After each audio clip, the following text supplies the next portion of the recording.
Here is Chapter 12 of Sideways Stories from Wayside School. Chapter 12, Jason. Jason had a small face and a big mouth. He had the second biggest mouth in Mrs. Jewls' class, and there were an awful lot of big mouths in that class. "Mrs. Jewls," Jason called without raising his hand, "Joy is chewing gum in class." Joy had the biggest mouth in Mrs. Jewls' class, and it was filled with gum. There was hardly even room for her tongue. "Joy, I'm ashamed of you," said Mrs. Jewls. "I'm afraid I'll have to put your name up on the board." "That's okay, Mrs. Jewls," Jason called. "I'll do it."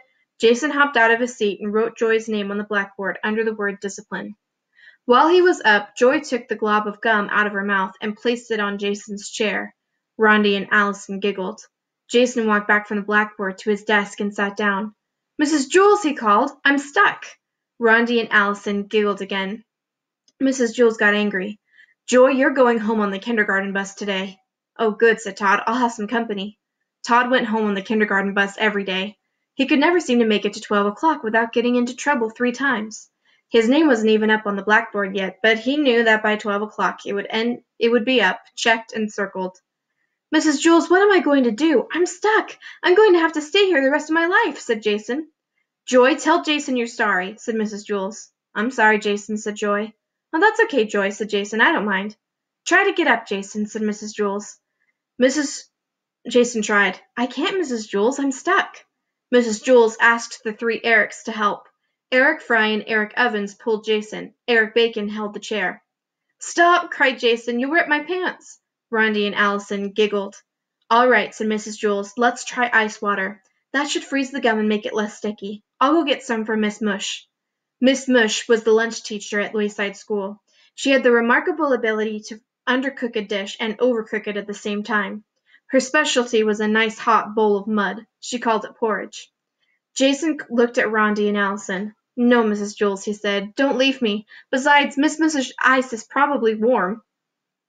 "Don't be silly, Jason," said Mrs. Jewls. "I'm sure it will be at least as cold as her soups."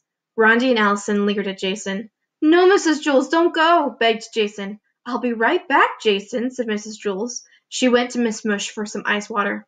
As soon as Mrs. Jewls stepped out the door, Rondi and Allison jumped up from their seats and started to tickle Jason. He laughed until his hair turned purple. The girls got back to their seats just as Mrs. Jewls returned. Mrs. Jewls carried a big bucket of ice-cold water. "Oh, no, please don't, no," Jason pleaded. "We have no choice," said Mrs. Jewls. She threw the water all over him. "Well," said Mrs. Jewls, "try to get up." Jason was drenched. "I'm wet and cold, and I'm still stuck." "Oh, well, it didn't work," said Mrs. Jewls. "At least we tried. Now I guess we'll have to cut your pants off." Rondi and Allison giggled. "No, Mrs. Jewls, no," Jason screamed. "I don't mind being stuck here. I'm really very comfortable." "Don't be silly, Jason," said Mrs. Jewls. "Don't cut off my pants," said Jason. "The 3 Erics can carry you to the bathroom," said Mrs. Jewls. "I'll ask Louis to call your mother. She can bring you a new pair of pants." The 3 Erics took hold of Jason's chair and turned him upside down. "No, Mrs. Jewls," said Jason. "Now I'll always have a place to sit down. I won't have to worry about finding a seat on the bus." The 3 Erics began to take him away. "Wait," said Joy. "Mrs. Jewls, if I can get Jason unstuck, do I still have to go home on the kindergarten bus?" "All right," said Mrs. Jewls. "If you can somehow get Jason free, you don't have to go home early." "Don't trust her, Mrs. Jewls," said Jason. He was still hanging upside down. "I'll just kiss him," said Joy. "No!" Jason screamed. "Don't let her kiss me, Mrs. Jewls. Throw water on me, tickle me, cut off my pants, hang me upside down from the ceiling, but don't let her kiss me." "I'll just kiss him on the nose," said Joy.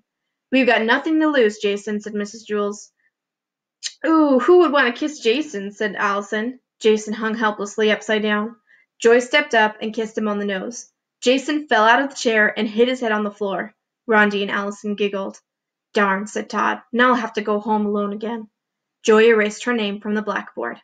And that's the end of Chapter 12.